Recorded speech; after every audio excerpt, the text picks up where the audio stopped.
Kabir. Nisha and I shared a beautiful warm embrace before we left for our walk. Since our trip to Goa, we had grown even closer than I could have imagined. Sometimes she and Gianna joined me on my walks, sometimes I went alone.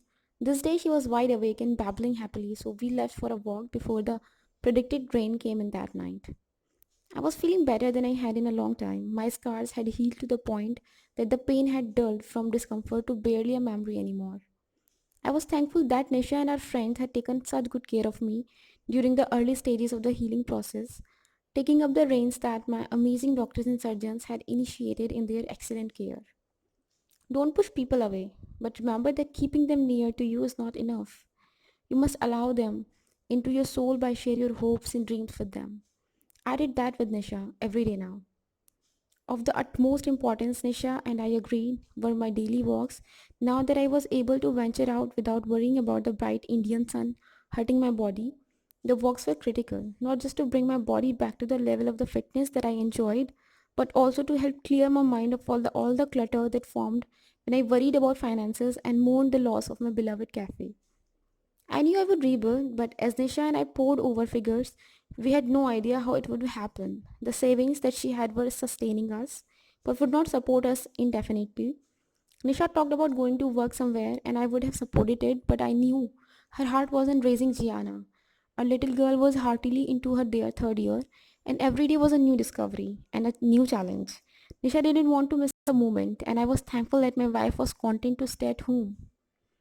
All these things passed through my mind as we made our way past colorful storefronts crossing busy streets as usual. I didn't know where we would be walking.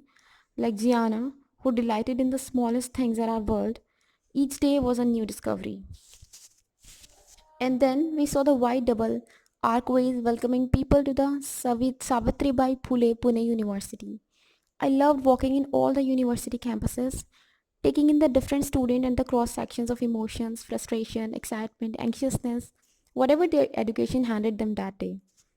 This university in particular was a favorite destination of mine. There was something invigorating about wandering through the smartly maintained gardens, but I was particularly drawn to a pathway enveloped by dark, thoughtful, and old trees. Walking down that path felt like walking into a delightful secret one kept close to the heart. After making our way through the walkway, ducking carefully under some of the trees that were encroaching further, we returned to one of the green gardens and sat happily on one of the benches. A group of young students made their way past us, and we nodded our hellos to them before my eyelids slid shut and I turned my face to the warm sunlight. Excuse me, I heard tentatively. I opened my eyes and the group of students had backtracked, now standing in front of our family.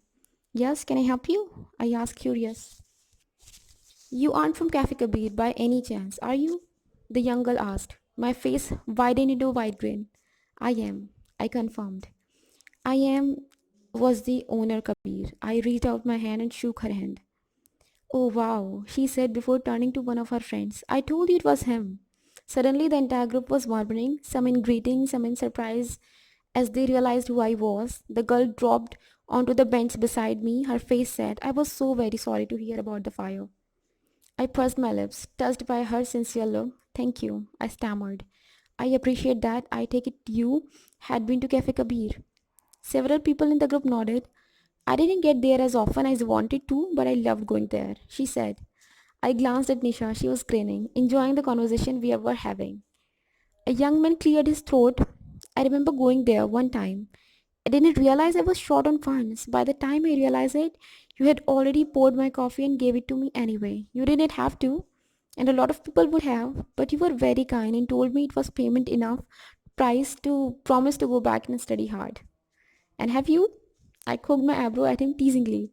Yes, sir, he confirmed. That very day I was studying for an exam. It was one of the highest marks I've gotten. That is terrific, Nisha said, nodding her approval. Then it was worth the investment. I winked. He laughed and then sobered. I was thinking about that the day we heard about the fire and you were hurt. He asked gently. I nodded but deliberately brightened up. I'm much better now, though, I said. Oh, good. Another person in the group chimed in.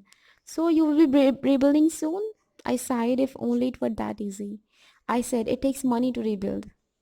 They groaned collectively, all sympathizing with the frustration of being financially limited. That's too bad, the first girl said. I really, really miss your coffee. Collectively, the group murmured again, and several chimed in with stories of local coffee disappointments. It's just not the same, one person said sadly.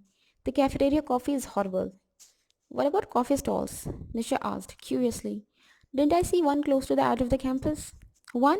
Somebody confirmed. And I guess it's not bad. But it's not Cafe Kabir's coffee. No, another piped up. We talked coffee beans for a little longer and the baby delighted them with her cooning. I asked them their names. When Cafe Kabir opens again, and I know it will somehow, I want you all to visit. I've enjoyed chatting with you all and I would love to buy you a coffee. I looked at the boy who had run short on money that day, and a second one for you, I teased. The skies were starting to thicken with clouds, and I remembered the weather forecast. We were still quite away from home, and I wanted to get back before the rain started. Nisha and I stood up, shook everybody's hands in farewell, and headed home. Your perception of events reflects the outcome. Even the simplest event can become the most meaningful when we assign our perceptions. We walked in silence. I was thinking about the group of students, all eager to tell me their coffee woes. Just as a thought began to form in my mind. Nisha cleared her throat. I knew she was preparing to say something important when she did that. Those kids sure missed your coffee, she commented.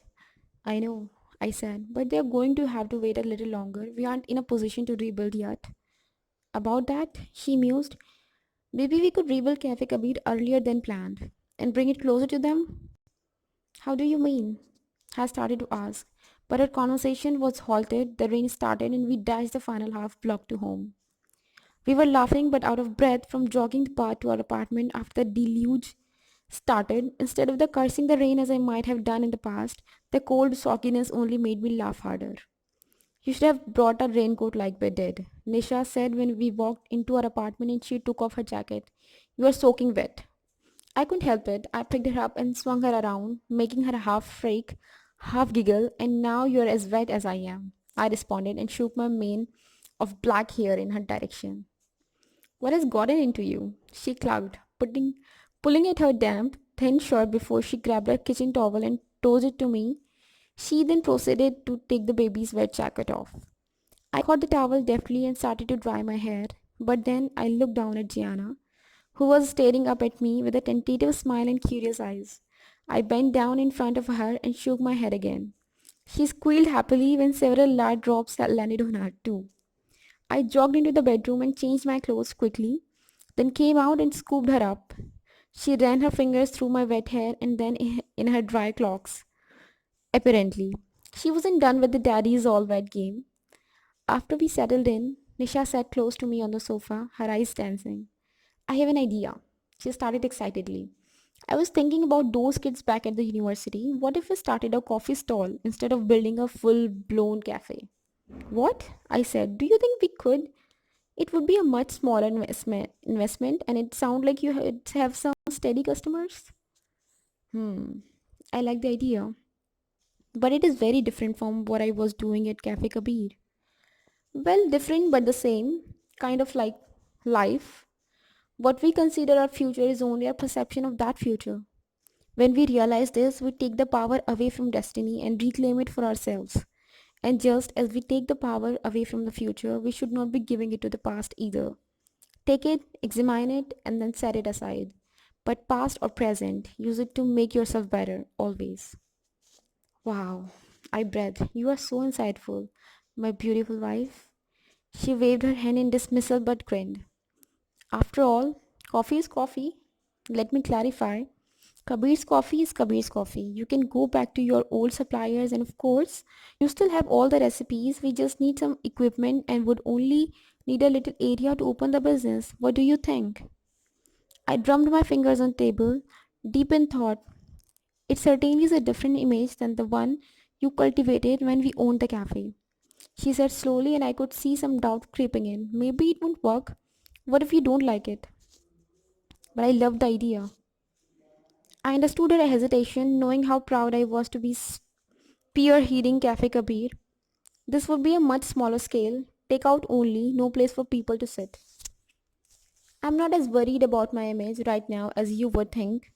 It seems like it would be a step down perhaps, but Nisha, I have missed the customers so much. I have missed frothing the milk and watching their delight faces when they took their first sip of my coffee. Nisha, my steadfast supporter, nodded firmly. Then I think we need to figure out how to make this work. Kabir, we can't succeed until we force it to happen.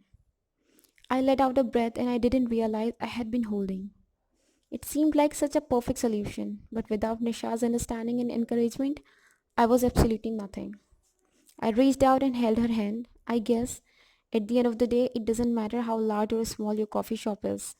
She said, I know it's something that you love doing, and I will support you 100%.